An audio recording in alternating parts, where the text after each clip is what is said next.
അപ്പോൾ ഇന്ന് ഈ ദിവസം നമ്മൾ എന്തെങ്കിലുമൊക്കെ മറന്നു പോയിട്ടുണ്ടെങ്കിൽ ഞാൻ സാധാരണ ഓർമ്മിപ്പിക്കാറുണ്ടല്ലോ. അപ്പോൾ അതിലേക്ക് പോവാണ്. ഇനി ഞാൻ പറയുന്ന കാര്യങ്ങൾ ഒന്ന് നിങ്ങൾ ശ്രദ്ധിക്കണം.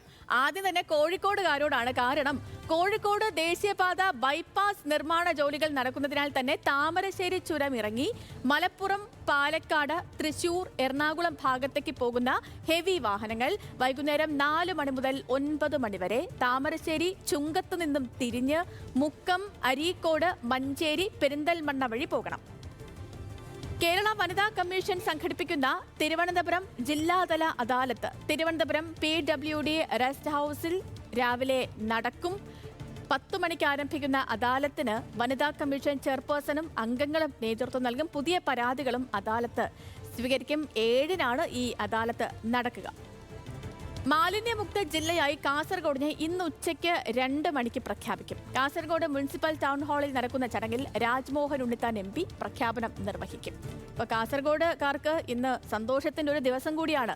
തൃശൂർ ജില്ലയിലേക്ക് പോയാൽ പോലീസ് വകുപ്പും മോട്ടോർ വാഹന വകുപ്പും നൽകിയ ഈ ചെല്ലാൻ പിഴ യഥാസമയം അടയ്ക്കാൻ സാധിക്കാത്തവർക്കായി ഇന്ന് ഇരിങ്ങാലക്കുട DYSP ഓഫീസിനോടനുബന്ധിച്ചുള്ള കോൺഫറൻസ് ഹാളിൽ ഈ ചെല്ലാൻ അദാലത്ത് നടത്തുന്നുണ്ട്. അപ്പോൾ പിഴയടയ്ക്കാത്തവരൊക്കെ നേരിട്ട് ചെല്ലുക.